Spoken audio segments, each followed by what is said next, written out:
The badger stood in silence, not sure what to do. Martha stared fixedly at the spot where the doctor had died, the pink light having eaten him up entirely. She felt nothing, nothing at all. She was dimly aware of the hairy pod taking her hand, of Jocelyn saying something to her. She was dimly aware of the hot tears scoring down her cheek. She was dimly aware that nothing mattered any more. Right, said Stanley, the badger pirate. I'm captain now. None of the other badger pirates protested. He leered at them. And that means you do what I say, he roared. Beard the badger pirate nodded. Good, he said. Stanley, now we're gonna shoot these two. Martha and Jocelyn were pushed forward into the open space where the doctor and Captain Florence had fought. Stanley raised his gun at them and lowered it again. Nah, he said. I don't do the shooting. I just gave the orders. I suppose you can shoot him. Said the badger pirate. I suppose. Captain Florence took my gun. Huh? Said Stanley. Right. Ruby Tulip, you can shoot him. A small badger woman with a wide and lustrous eyes stepped forward and raised her gun. She said. Which one first? Stanley snatched his hairy face at his paw. Then he idle dipped between Martha and Jocelyn and chose Martha to die first. I'm not scared of you, she told him. Yeah, he said awkwardly. You just killed the one person who could have changed your life, she said. Yeah, said Stanley. We kinda know that. He nodded to Ruby Tulip. Martha braced herself, determined not to scream, and Ruby Tulip pulled the trigger. Nothing happened. Ruby Tulip stared at her gun, shooting it around a bit, and tried again. Nothing happened. Gotta do everything myself, muttered Stanley, and raised his gun at Martha. Nothing happened. He said. He glanced around at the other badgers, and those with guns tried to shoot Martha. Nothing happened. Jocelyn ran to Martha and threw her arms around her so hard it almost winded her. We're gonna be okay, said Jocelyn. Said Martha, utterly baffled. Yeah, I think we are. What's going on? Snarled Stanley, triumphantly thumping his gun against the floor, trying to get it to shoot. And we are the captain's body. Archibald beside him. They all turned and looked. Captain Florence had flattened on her feet, and the dagger protruding from her chest, and now there weren't even any good blood on the floor. Martha felt something turning over in her stomach. A sudden rush of excitement. They were still stuck in the time loop. Look, she told the badgers, pointing at the great bay window, and looked at the vacuum of space. Space crackled with pink and blue energy.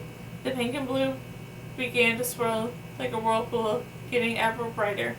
The badgers shielded their eyes as the exploded white and form of the ball of white light crackled with pink and pale blue lightning, emerged the starship brilliant. Its sword sails glittered silver, and the hull long thin hanging underneath it sparkling with starlight. There were no red jelly blotches along it. There were no sign of any damage at all. It was pristine, perfect, good as new. And that could only mean one thing. Aloy, aloy, aloy, called a voice from around them.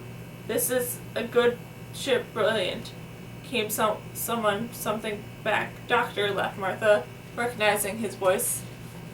You're alive.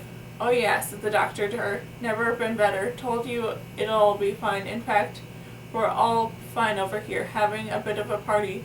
Hope you weren't worried. Of course not, she lied. Anyway, I thought you said you were going to get us out of the time loop. Well, yeah, he admitted. And then I had this brilliant idea. So I made the time loop bigger, so it would include the pirate ship. I suppose I did, said the doctor. Now that there's canopies for everyone over here. Think your badger friends might like to join us? See you in a bit. And the line to the brilliant went dead. The badgers all around Martha began to murmur to each other. Stanley threw his gun on the ground at his feet, and there was a sudden silence. I gave the orders, he yelled. The badger woman, Zusa, can we go to the party? She furrowed her hairy forehead. At the thought slowly came to her. Please, she added. No, shouted Stanley. I'm in charge. I'm the captain. The badger shuddered in fear at him, but Kitty Rose raised a paw nervously. What? Snapped Stanley. Said Kitty Rose, with all the other badgers looking at her. What can you do to stop us? Just going. Stanley's jaw dropped open in amazement at the idea, and in a moment that he didn't say anything, and that he didn't shout at her or lunge at her or other badgers knew the answer.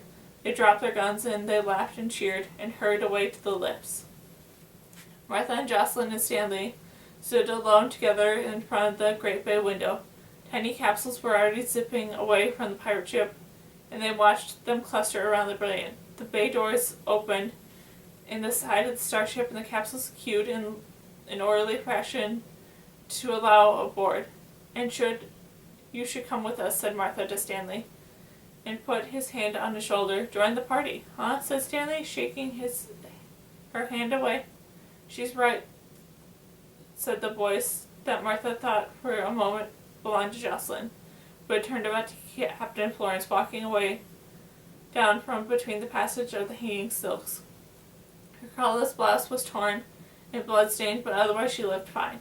"Captain," said Stanley quietly, knowing his brief time as boss was now over. Martha gazed at the captain. "You can't do anything to hurt us now," she said. "Yes," said Captain Florence. "Can't beat you. Might as well come to your party." Martha and Captain Florence, Jocelyn, and Stanley made their way to the lift. As it took them down to the hangars where the capsules awaited, Captain Florence turned to Martha. "Your canopies," she said quietly. "You're gonna have to show me what to do." Martha grinned at her. "Don't worry," she said. "Everything's gonna be fine." Music played all throughout the Brilliant, lively, poppy stuff on the bridge and in the passageways. The Blarman taught the Badger's pirates how to dance. Captain Georgina, Thomas, and the rest of the human crew were no better in their complex dance steps. Gabriel and the other robots tried to serve drinks and nibbles, but got grabbed by the dancers and made to join in. Martha made her way through, laughing and chatting dancing party, and headed for the cocktail lounge. Miss Wingsworth was regaling Dashiell of her tales of her adventures aboard the pirate ship, and how he tried not to be rude about getting up when Jocelyn walked into the room. Martha watched Miss Wingsworth grasp in astonishment and such terrible manners, and turned to the Badger woman that sat next to her and continued with her story. The doctor stood behind the bar, busy making milkshakes. "Martha," he said. "Hiya," she said, sitting on one of the tall bar stools. He handed her a glass of pink and yellow milkshake. "Haven't done this in ages," he said. "And they got this really good ice cream." She said she was happy to just sit there and let him make drinks for everybody. The party tumbled all around her, wild and mad and fun, and far too full of different people. "The Brilliant," she said to the doctor. "You made it bigger on the inside." "Well," he admitted. The doctor scraped chocolate sprinkles into the milkshake all at once. "A bit of the math works out. If you're not using time, you can stretch space around." "Right," she said, not needing to understand him. "And you're going to tell me how you made their guns stop working?" "That was good, wasn't it?" said the doctor. "I left a note for Gabriel earlier. Said the guns were being used on the passengers, and wouldn't it be better if the power was used for something else? So when the Brilliant came back, it used the power of the guns," said Martha. "Ah," said the doctor. "There's only a tiny bit of power in the guns, so it didn't need the extra energy. But since the Brilliant was wrapping stuff anyway, it seemed like a good idea." "Right," said Martha. "And you didn't break out of the loop, you just extended it." "Yes," the doctor. "It was in the TARDIS, and the problem wasn't to get us out of the time loop, it was fixing the gap, which the TARDIS could do, with a bit of the effort, warping space and time a bit until things lined up nicely. Soon as you hit a point where the numbers balance out, the loop takes over itself. And while I was at it, I extended the loop so it isolated the pirate ship in with it. So we're in it, and the pirate ship's in it, and so's everything in between. And now it's a complete loop. It will just run and run forever." "But there was a delay," said Martha, "before people came back if you looked away." "Yeah," said the doctor. "That's because the loop was broken, and the Brilliant was trying to fix it. Now, if they die or run out of canopies, they'll come back in one go, every hour or so. Which is why you wanted to know the time. She said, yes, the doctor. We're just coming up to the end of the hour, so Captain Thorne shot me a few minutes, and I'd have to wait for the next go-around, which would have looked less clever. Now, make yourself useful. He had loaded the tray of all glasses of milkshake, each glass fastened with straws and paper umbrellas. She gathered up all the trays and carefully. He pointed at the table of mouthless men in their leather aprons and Bermuda shorts.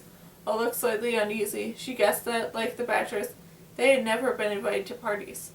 When the mouthless men drank their milkshakes using the straws provided, Martha watched Archibald give lessons to the other Badgers on which canned peas were the best. She joined them, kissed Archibald on the hairy cheek, and took one of the cheese and pineapple sticks from him. He grinned at her. This is Toby, he said, and Oliver, and Patrick, and learned about the bins. Martha shook the paws of the three Badgers and then nodded at the female Badgers who watched her with fascination. Who are the girls? She asked Archibald. Said Archibald coyly. This is Zusa and Kitty Rose, he said. They don't say much. They were just watching us whisper. Martha watched Zusa and Kitty Rose whisper to one another and then giggle like teenage girls. Archibald, he realized, was something of a hit.